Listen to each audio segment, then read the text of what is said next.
네, 이부입니다.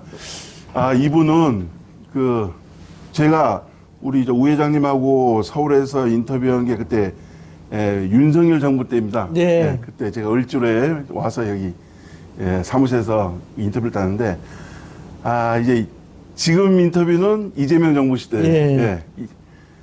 자, 윤석열 정부 때하고 이재명 정부 때 한 대한민국하고 중국의 관계 예. 좀 설명해 주시죠. 예. 일단은 뭐 중국 아까 말씀드렸던 뭐 중앙판구청 중국 시진핑 주석 집무실에서 한반도를 총괄하는 중국인들 표현을 그대로 쓰면요. 이재명 정부는 당선 직전에 이재명 후보에 대해서 쭉 파악한 상태에서 대단히 실용적인 분이고 시진핑 주석도 대단히 실용적인 실사구시적인 분이다. 그래서 두 사람이 케미가 잘 맞는다. 그래서 만약에 이재명 후보가 당선이 되면 한중 관계는 비로소 밀월기로 들어갈 수 있을 것 같다라고 하면서 윤석열에 대해서는 개차반인 사람하고 이야기가 제대로 통하겠는가.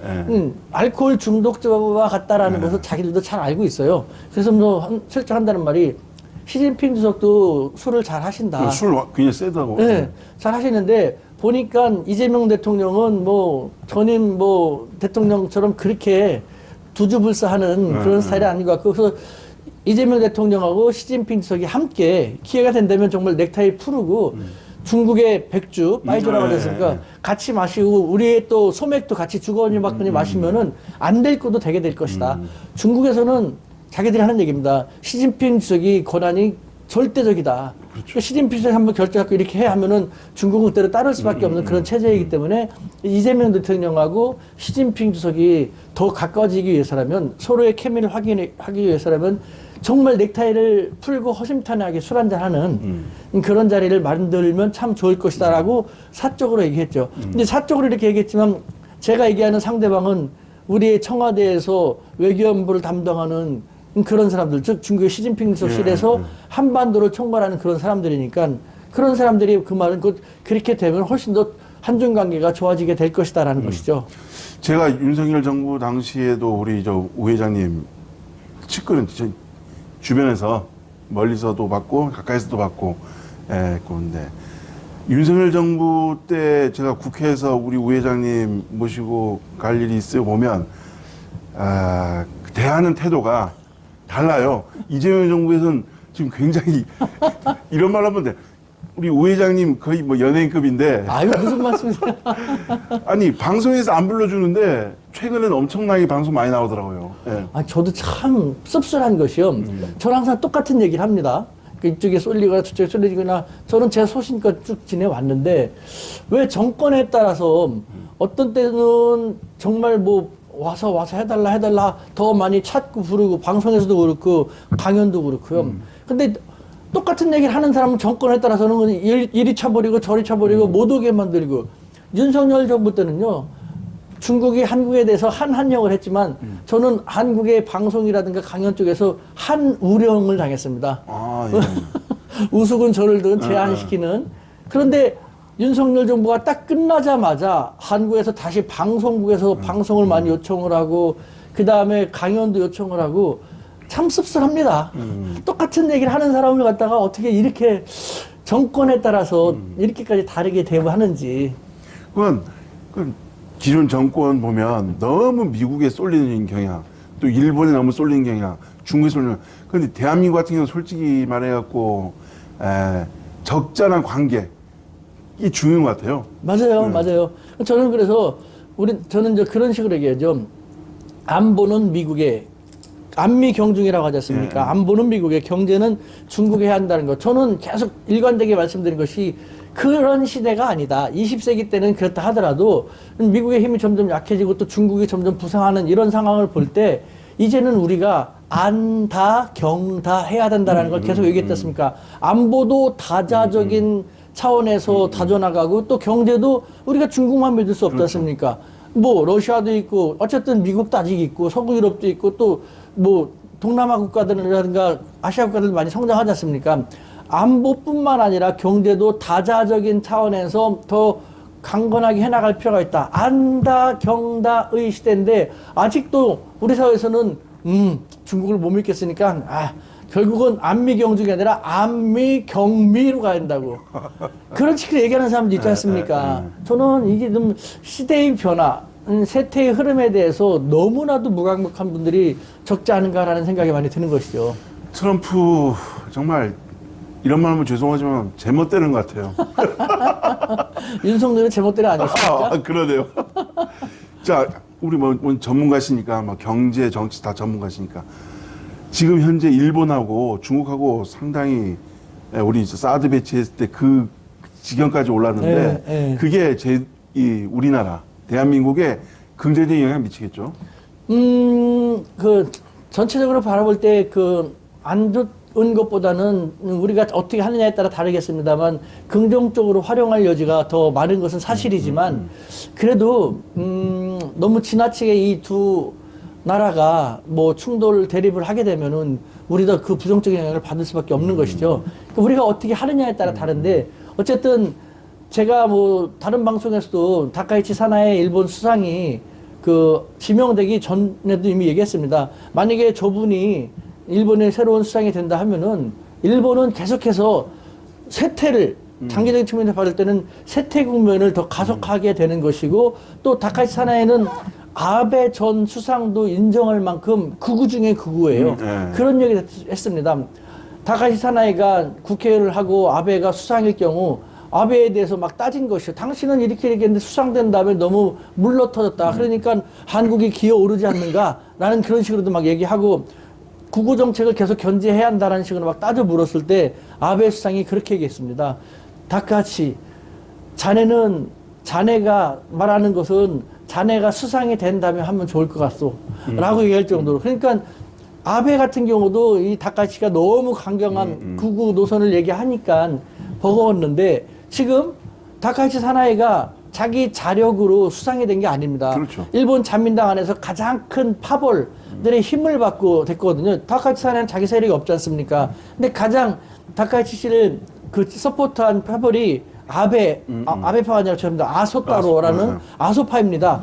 아소타로라는 사람이 누굽니까? 제가 1990년에 일본 유학할 때 그때도 재무장관서부터 뭐 자민당의 이인자라니 이 아소타로 광산을 갖고 있어가지고 그 조상 대대로 돈도 되게 많고 우리의 강제 노동도 시켰음에도 불구하고 그것도 부인하고 하는 아직도 부인하는 그런 사람이거든요. 이 사람은 극우 중에 극우이고 사고가 상당히 진부한 북태의연한 그런 사람이거든요.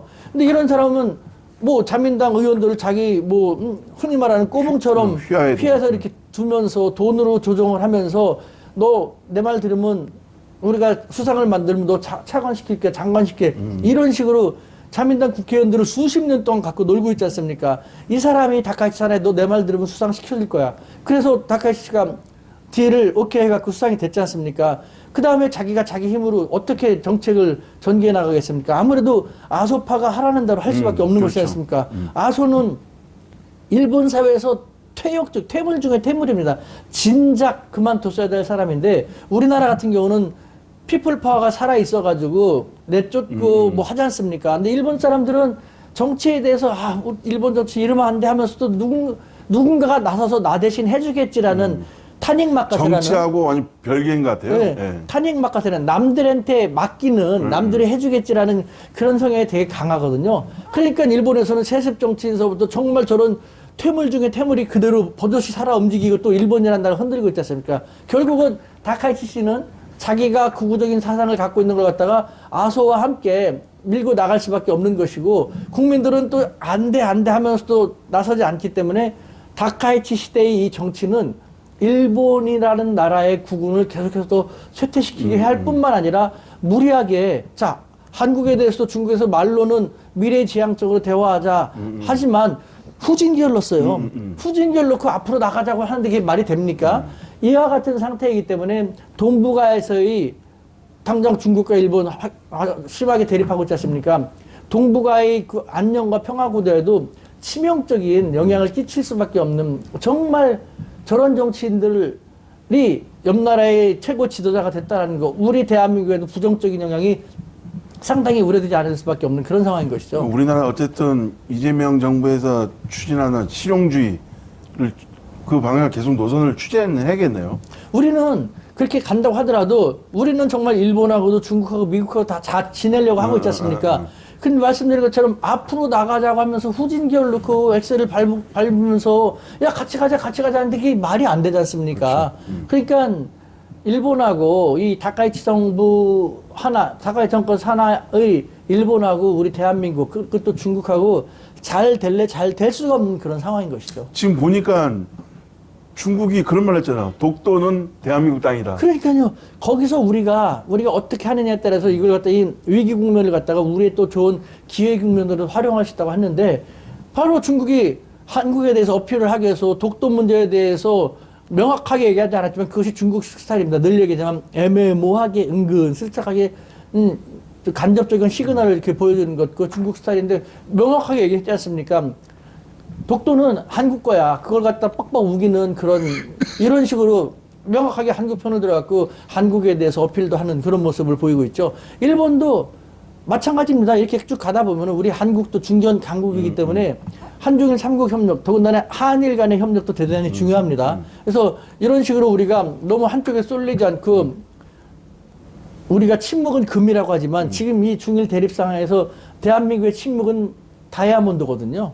우리가 무엇을 생각하는지 어떤 행보를 보일지를 궁금해갖고 안달나게끔 양국을 만드는 게 좋은 거예요. 쉽게 말하지 말고. 예. 우리는 그런데 이 너무 옆 나라들을 모르니까 가가지고 시진핑 주석 에이펙 때 꼭 와주세요. 꼭 와주세요. 이전 전임까지만 해도 많이 그랬지 않습니까? 근데 제가 이재명 대통령을 한번 정말 제대로 칭찬을 해보고 싶은데요. 이재명 대통령은 대통령을 한 20, 30년 하신 양반 같아요. 외교를 한 20, 30년 하신 분처럼 아주 이번에 에이펙에서도 잘했거든요. 미국 대통령과 시진핑 주석을 잘 요리를 좀 했지 않습니까? 지금 일본에 대해서도 신경은 복잡할 텐데 어쨌든 다카이치 만나서 웃으면서 이렇게 하는 모습을 보이지 않습니까? 이것이 우리 외교안보 참모들 같은 경우는 중국을 모르는 사람들이 아주 많습니다. 미국을 위주로 가야 되니까 그렇다는 건 이해가 하지만 어쨌든 중국을 잘 모르는 상태인데도 대통령의 개인기로 인해서 이렇게 하고 있지 않습니까? 윤석열 정부 때는 외교안보 참모 있었지 않습니까? 참모가 이렇게 해라 저렇게 해라 많이 얘기해봤자 대통령이 본인이 개인기가 너무 떨어지고 너무 자질이 떨어지다 보니까 외교가 제대로 안 돌아갔지 않습니까? 지금은 대통령의 개인기로서 이렇게 쉽지 않은 것 같은 경우도 좋은 상황으로 호전시키고 하지 않습니까? 그러니까 지금 우리가 이재명 대통령 시기가 우리 대한민국의 한껏 구국이 상승할 수 있는 그런 시기인데 주변에 계신 분들이 너무 미국과 일본하고만 생각하지 말고 중국과 러시아도 좀 더 적극적으로 활용할 수 있는 그런 어드바이스를 대통령께 더 많이 해주시면 더 좋지 않을까 하는 생각도 들죠. 네. 워낙 좋은 말씀 많이 하셔갖고, 네. 자, 3부에서는 제주도에 하고 싶은 얘기 정말 저도 이거에 대해서 정말 죄송하기도 한데 3부에서는 그 얘기를 다뤄보도록 하겠습니다.